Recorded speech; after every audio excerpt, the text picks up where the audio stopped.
Vincent Avant was shot and killed down the street from his home in December 2005. The city where my brother, Terrell Bosley, was shot and killed at church April 4th, 2006. The same city where one of my fellow brave youth leaders, Tiana Lofton, was shot down the street from her school in 2021. And the same city where another one of our brave youth leaders, Lanai Murphy, was shot and killed this year. I'm from a city like many other urban cities across America, where poverty, losing loved ones, and dodging bullets is just another Thursday. Where voter disenfranchisement for black and brown folks is high and violence prevention funding is low. Where racist policing and over-incarcerating is the norm and well-funded and well-resourced schools are non-existent. Where tourist attractions and new additions to the white sides of the city are front-page news, and black and brown people like my friends and family dying are nothing more than a tally. And most importantly, a city where elected officials like Lori Lightfoot and Joe Biden beg and beg for our votes and provide us nothing in return but photo ops. 4 years ago, I was burying my friends and families whose lives were taken to gun violence. 4 years later, because of Congress' lack of urgency, I'm still burying my friends and family due to gun violence. And I hope 4 years from now, my friends and family aren't burying me. Thank you. Thank you. We're going to hear from Gabby Salazar, our National Organizing Director. Thanks, Noah. As a national organizing director at March for Our Lives, I rarely get to be the one behind the microphone, giving speeches and being on the ground. I help folks build a movement, behind-the-scenes skills that turn volunteers into leaders. In my job today, I've seen firsthand young students standing up against school boards as they chip away funding for school counselors, as their peers are asking why our generation experiences higher rates of suicidal ideation. I've seen my own volunteers risking arrest, calling on this administration to follow through on their campaign promises to expand voting rights. I've seen partners in this movement space hospitalize young students in hunger strikes, doing more than anyone in the Capitol has ever done, putting their body on the line for something they believe in. And these are students. These are the people that we are going to give an ever-intensifying generational crisis to. These are the people asking for more than thoughts and prayers, because they know by the time we get an ounce of power to affect any type of meaningful change, millions more are going to have the trajectory of their life altered by the barrel of a gun. But the organizers behind our movement, the behind-the-scenes staffers that power the work we do, have a question.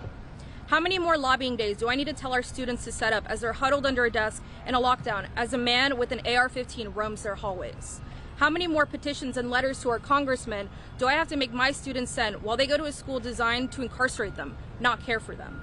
How many more interviews and speeches do my volunteers need to give before I can tell our chapter members who go to after-school meetings because they lost a parent to suicide by firearm that we did them justice and passed a damn bill? These are hard questions that we're trying to answer. These are the hard questions that young voters are going to face in the midterms when they balance campaign promises with the facts. And the facts are, gun violence is claiming the lives of a record number of Americans. And we've been organizing, asking Congress to do something. We have a majority. All we need is bravery and action. And when I see the youth of our organization are what they're capable of doing, I only ask that Congress be brave too. Step up and do the bare minimum. Thank you, Gabby. We'll hear from Kelly Choi now, a young person on our board. Kelly? Hello, everybody. 4 years ago today, some of us were here, and as we know, this movement has been pervasive all over the country. 4 years ago today, I was marching in the streets of Houston with 15,000 people calling for common sense gun laws. 4 years later, I was 17 then, now I'm 21, I'm calling for the exact same thing. That is a damn shame. When, sorry, I'm gonna go get this out. Doing this work in Texas was tough. But 4 years ago, leaders in almost every sector made us promises that they would do better and help join the fight to end gun violence. After years of inaction, those broken promises had unimaginable consequences. My peers and I are frankly done. We voted these people into office on the belief that when they marched with us in 2018, they really were marching for our lives. Now more than ever, it's clear that they had been marching for themselves. Over 170,000 people have died due to gun violence since Parkland, and if all you can say to that is thoughts and prayers, you have failed every young person in America who made their voices heard 4 years ago. You have failed the friends and families of those who lost loved ones. You have failed the people you were sworn to serve, and we've taken notice. Every single person in Congress has a moral responsibility to pass the universal background check bill, and their hesitance to do so is a slap in the face to the young people they kept saying gave them hope for the future. Well, now we're the present. We've always been the present, and we're not afraid to give you hell until gun violence is ended. Thanks, Kelly. We're going to hear from Bria Smith, a member of our youth board as well. Hi everyone, my name is Bria.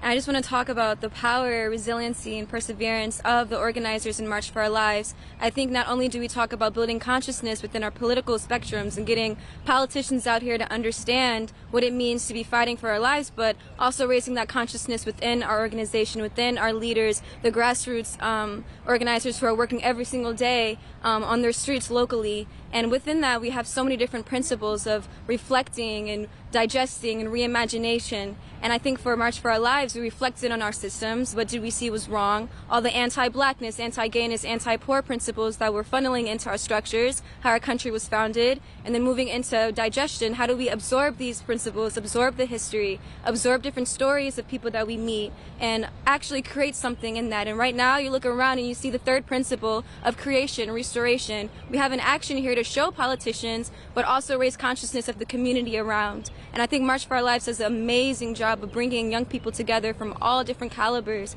from different perspectives, backgrounds, to speak their truths and their issues. And at times it's really hard when you're on this pipeline and timeline of creation, restoration, and reflection, when you don't have representation in our democracy doing the exact same thing.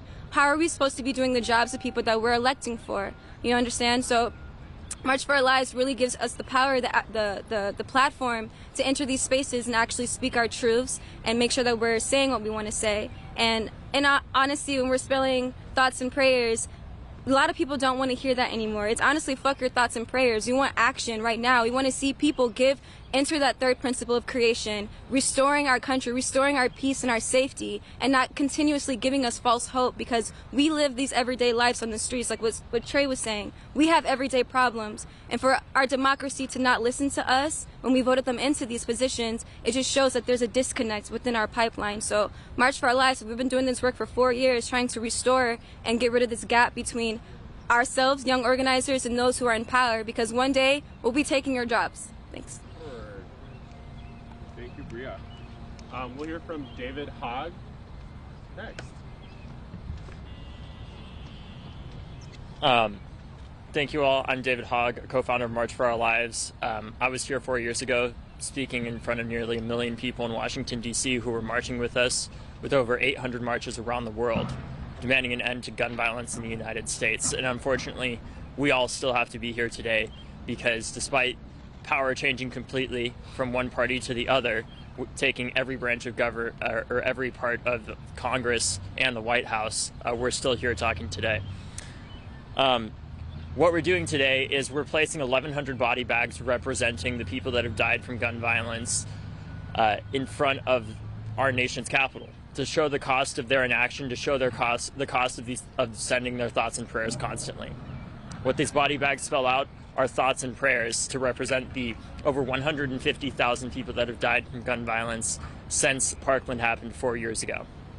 The message that I have to our politicians is, when we started and turned out, when I spoke on TV with my classmates in the wake of Parkland, one of the things that we said was, we're the kids, you're the adults, and you need to do something. Now we're the adults. I'm 21. We need to do something because we still haven't. And the unfortunate reality is when we did say that, we turned out and voted at the highest rates in American history, one of the highest in 2018, and the highest ever for youth voter turnout in 2020. And despite that, nothing has changed in Congress.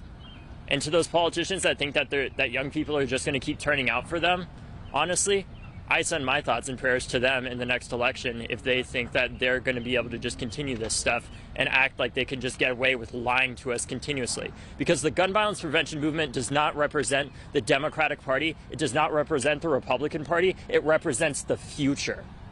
We represent the future of wanting to make our schools and our communities safer. Because when people ask me, David, are you worried about the next Parkland? I say, no, I'm worried about tonight. Because there are several Parklands happening every single day in this country that do not get on the news. who don't get to speak in front of the Capitol, who don't ever get their voices or stories told. And those kids are the ones who need to be looked after most in buildings like the one behind me, and are not. So young people are going to continue turning out. We're going to continue voting. We will primary people if we have to, but we're also going to do much more than that, because it doesn't just end with voting. It's voting and. It's voting and creating cultural change, which is what we're focused on today. It's voting and remembering the stories and people that we've lost and the pain that we feel every time we talk about these things. Because the reality is, none of us should have to be up here right now. None of you should know our names, because this issue shouldn't be happening. This is the only high-income country where students have to live in fear every single day in their classrooms and in their front yards. It does not have to be that way. There are states like Massachusetts and others who have implemented stronger gun laws that have been proven constitutional and have significantly lower gun death rates. If the president and Congress made this a priority and didn't just talk about universal background checks or one piece of legislation, but made this a priority, a true, honest-to-God priority, we could cut gun violence in half by 2030. But we need politicians to prioritize that. And we need, more than anything right now, and what we're trying to send with this installation, is we are demanding that Senator Schumer introduce universal background checks in the Senate and put it to a vote. It may not pass, but we need to see where these people stand in the first place and show young people, especially, that democracy does work, that their vote does count, because people in that building do care about them and care about their future, because right now, we unfortunately haven't seen that. And our last speaker today, we'll hear from Manny Oliver. Hello everyone, my name is Manuel Oliver, and I am Joaquin Oliver's dad. And Joaquin is one of the victims of the Parkland shooting. So he's not here today, he can't be here today. But along with the kids that, as David said, are now adults, he's fighting more than ever. So I needed to be here. I support this movement more than any politician. You don't do the job, you don't deliver, you're out. That's the message that they've been listening during this conference. So, do they think we're going to do the same thing that we did a couple of years ago? Do you members of Congress think that we're going to endorse your campaigns so you can stay there while you do nothing? We won't do that again. We're not making that mistake again. Ever again. So instead of that, we're trying to be more graphic, because there's a chance that you don't get the point. I think that you haven't felt the urgency of this. And you're very confident that you will be re-elected. And that is not true. I'm telling you. So today, you're going to look out of your windows and you're going to see dead bodies in bags. Which is actually better than me seeing my dead son not in a bag after he was shot 4 times. And you didn't care about that. So that message is already clear. But I also want to bring the fact that 4 years ago, I was here with my wife, along with 850,000 people. Hollywood was here. Stars, influencers, more groups. Where are you today? What are you doing today? You got used to this. You allow the politicians to make you think that this is normal. Guess what? We need you more than 4 years ago. Because now we have more than 170,000 people to add to our fight. But don't wait anymore. You have to be part of a solution, not part of a problem. But just in case you don't get this message, you get on board or you move apart, because they're not stopping. And I'm not stopping. Politicians, you want to be reelected, you get on board. Society, you want to change things, you start demanding, like we did 4 years ago. We need you. Joaquin needs you. And you don't want to be doing what we do today. So think about it. Thank you. Thank you, Manny. Thank you all for joining us this morning. Like I said, we're not going to take questions right here. We have to keep building out this beautiful installation. All of the young folks and Manny will be available for comment. We're going to move right behind us in the corner, literally right behind us in the grassy section, and we'll do some interviews then, and we'll take them one at a time. So come find myself or my colleague Crystal Cooper, and we can coordinate interviews. David, Daoud, Jackie, and so on.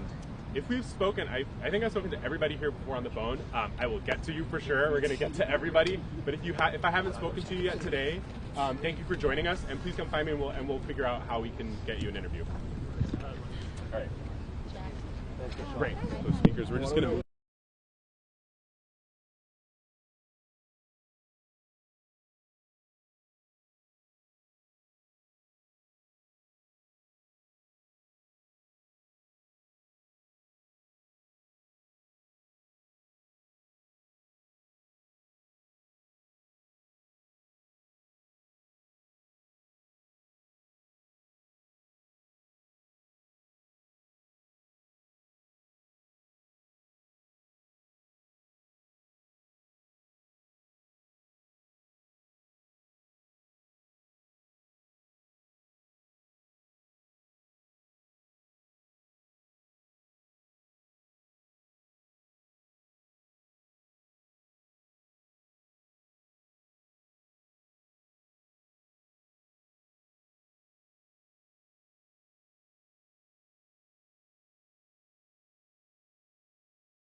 的世界经济雪上加霜，占世界大多数的发展中国家不是这次冲突的